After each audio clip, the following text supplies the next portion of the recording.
Hola, mi nombre es Aimee Michelle Montaño Cruz y pues hoy les vengo a presentar los temas vistos en el curso de Derecho Mercantil, al igual que algunos comentarios acerca del curso. Cabe aclarar que el curso que tuvimos fue una base muy completa, entonces vimos varios temas, pero de forma general, primero empezamos por qué era el derecho mercantil y llegamos a la conclusión que el derecho mercantil es un conjunto de normas que regulan las acciones y las relaciones en el comercio y entre sus distintos operadores que son las empresas, los comerciantes, en sí el mercado en general. Pues también una parte muy importante de esto, pues venimos quiénes son los sujetos de este comercio, que en sí son los comerciantes, los que su actividad principal es pues el comercio, los comerciantes accidentales, que son los que de vez en cuando realizan esta actividad, y los que intervienen en actos mixtos, que combinan el comercio con asuntos civiles. Una parte muy importante pues son las obligaciones de esos comerciantes, que es como registrarse en el registro mercantil, llevar toda la contabilidad de sus negocios según la ley, conservar documentos y entre otros. También estudiamos cuáles son los actos de comercio según la ley, por ejemplo puede ser compra-venta, transporte, los bancos y entre otros. Y pues lo más importante según mi opinión es el marco legal del derecho mercantil. Pues en esta sección revisamos cuál era su importancia y cómo esto hacía que hubiera más seguridad y transparencia en el sector de las empresas. Cabe aclarar que no todos en este curso eran de la misma carrera, entonces vemos cómo el derecho mercantil se relacionaba con las distintas carreras, que en este caso puede ser finanzas, contabilidad, administración, economía y entre otras. Ahora hablando un poco más a profundidad de las empresas, vimos lo que era una empresa y también las sociedades mercantiles que ésta puede tener o puede ser. Vimos el concepto de ellas, las características y la clasificación. Pues estudiamos unos tipos, por ejemplo, los más comunes, que son la sociedad anónima, la sociedad de responsabilidad limitada, corporativas, entre otras. Y pues también qué pasa cuando una sociedad opera de manera ilegal. También vimos la separación del patrimonio de la empresa y el de los socios, que ayuda más que nada a proteger los bienes personales, y este se llama el velo corporativo. También vimos las etapas por las que una empresa puede pasar, que sería la fusión, la transformación, la cesión y la liquidación. Pues hablando de crisis financieras en una empresa, vimos lo que era el concurso mercantil, que este ayudaba cuando una empresa tiene dificultades económicamente y pues se trata de salvar pues, la conciliación o la quiebra en sí. Ahora hablando un poquito del sector público, vimos qué era la gobernanza digital y cómo hace que esto sea más fácil y más transparente para algunos estados, que por ejemplo se puede usar aquí en México, o más bien se está usando, pero no del todo como en otros países. Y pues también vimos las empresas de interés público, de que cuáles eran o cómo eran, cuáles eran sus características, cómo estas ayudan al empleo, la recaudación y a la economía en sí del estado. Casi al final del curso también vimos las obligaciones mercantiles, de que cuáles eran sus sujetos, sus características, sus fuentes, como por ejemplo la ley, y vimos cómo se modifican estos y se llegan a extinguir también. Es clave para tener contratos coherentes y eficientes. Y hablando de contratos, también vimos los contratos mercantiles, cuáles son sus características, sus elementos y su fundamento legal. Y para acabar, los últimos dos temas que vimos, pero no menos importantes, fueron los títulos de créditos y los documentos del comercio. Los títulos de crédito, pues vimos su concepto, sus características y en sí sus diferencias entre el cheque, el pagaré y la letra de cambio, además que sus formas de extinción. Y finalmente, en los documentos del comercio, la maestra nos comentó que habían muchos, pero en los que más nos enfocamos pues en el voucher, en el recibo, la factura, ya sea electrónica o tradicional, la nota de crédito, la nota de remisión, entre otros. Y vimos cuál era su importancia en las operaciones diarias de una empresa. Sin embargo, de todos estos temas hubo uno que me encantó, que fue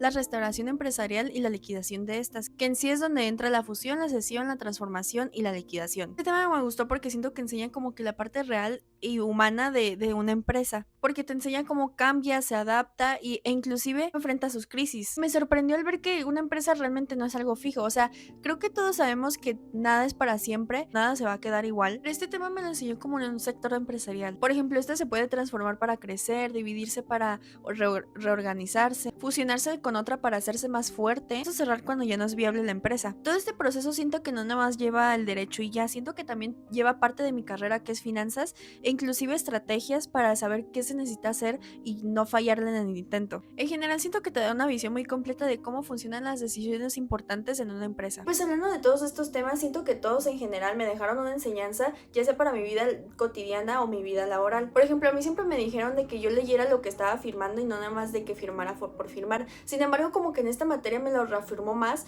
y ahora sé que todo lo que firmo tiene como que sus consecuencias, ya sean malas o buenas. Igualmente, por ejemplo, cuando estudiamos lo de las etapas de la empresa, entendí que no todo era crecimiento, o sea, no todo va de subida, sino que también hay altas y bajas, y en los momentos difíciles tengo que manejarlos con calma y madurez, sin adelantarme a decisiones que pueden tener malas consecuencias en un futuro. También me hizo ver como que la economía que tengo en mi vida diaria es diferente. Por ejemplo, cada compra, cada servicio, cada recibo que me dan en mi vida diaria, ya no es algo como que, ay, es un papel y ya. No, sino que yo entiendo que hay procesos y obligaciones para tratar que todo funcione bien. Igualmente, una idea que yo tengo hace años es que yo quiero crear mi propia empresa en un futuro. Y la materia me ayudó a reforzar esa idea, porque ahora ya sé de que las decisiones que tengo que tomar para mi empresa en un futuro o al inicio de esta, se debe de actuar con orden y conocimiento, y no solamente es de que, ay, pues esto y ya. No, o sea, está el derecho mercantil de fondo y tengo que ver eso para que no haya ningún malentendido en un futuro. Pues hablando de la otra parte en mi ejercicio profesional en sí, como dije anteriormente, quiero crear mi propia empresa, y el derecho mercantil me dio como que la base para que yo la pueda abrir, la pueda manejar de una manera legal. A mí me mencioné que el derecho mercantil se vincula mucho con mi carrera, que es finanzas, y pues entiendo mucho mejor de cómo cuidar el patrimonio de la empresa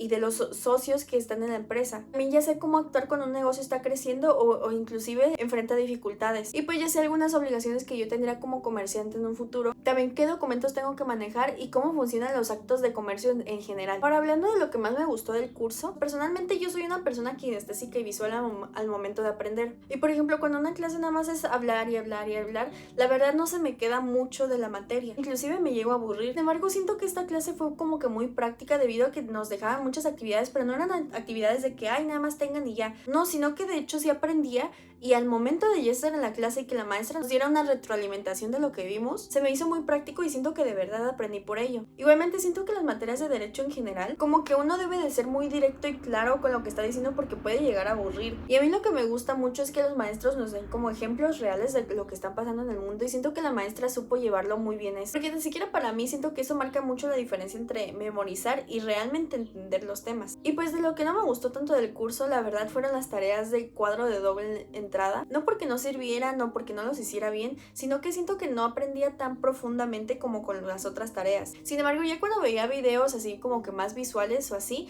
ya aprendía mejor, pero siento que nada más es como una opinión personal. No siento que estén mal para nada esas tareas, solamente que siento que personalmente, por mi estilo de aprendizaje, como que no me encantaban tanto. Y sobre si pudiera cambiar algo del curso, la verdad, honestamente, no cambiaría nada más que haber podido tener más clases presenciales, porque siento que si de por sí la maestra daba muy buenas clases en línea, presencial siento que hubieran sido mucho mejor, pero también entiendo que fueron factores externos que ni la maestra ni nosotros podemos controlar. Entonces comprendo completamente esa parte. Es lo único que cambiaría, pero siento que fuera de eso no hay nada que quisiera cambiar. Respecto a la calificación que siento que merezco, es 99, debido a que ya en clases en línea se me olvidó poner la alarma el día anterior y pues me quedé dormida. Sí entré, pero no entré a la hora que debía de. Pues yo estoy consciente que fue mi responsabilidad y fue un error mío, por eso siento que merezco el 99. Sin embargo, en mi desempeño y mis resultados siento que estuvieron muy bien, porque como dije anteriormente, realmente aprendí en el curso y nunca sentí como si estuviera batallando con él, porque la clase era muy práctica. Y pues un consejo que le tengo a los docentes